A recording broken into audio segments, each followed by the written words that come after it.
Para de olhar para o bumbum da minha assistente, por favor. Leva ele pra lá. Guarda, por favor, sem tração.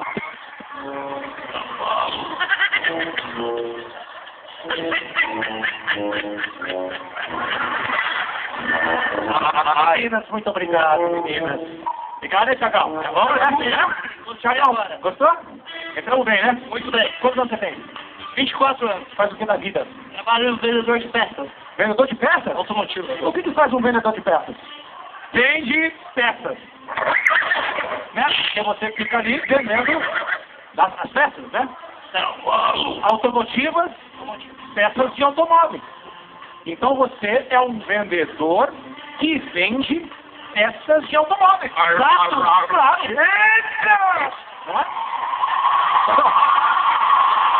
Eu vi só uma gatinha conversar com você. Vai, capricha. Eu sei que não sou muita coisa, mas o pouco que eu posso ser, posso estar dentro do seu coração. Ai. Quero chamar o Cupido. Cupido, vambora, Cupido. O Thiago decide ou as meninas escolhem. Vai.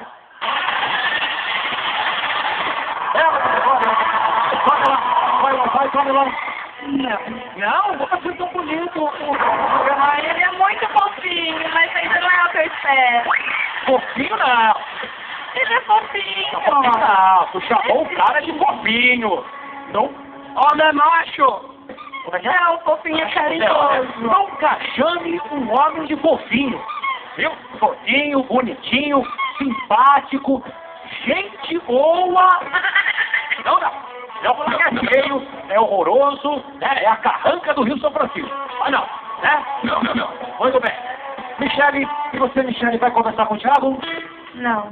Não! Stephanie? Não?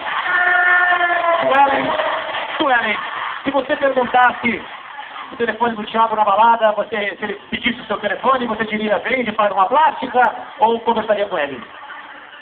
Então, Rodrigo, hoje não dá, ele não vai ter tipo. Balada mesmo. É difícil. Hoje está difícil. Tabata, quando você olha para o Thiago, você imagina o mar, olha para ele, fica com enjoo ou vai conversar? Hoje não. Hoje não.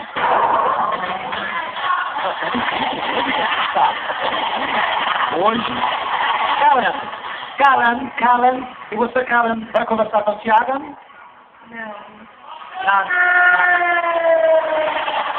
Mas nem tudo está perdido. Vamos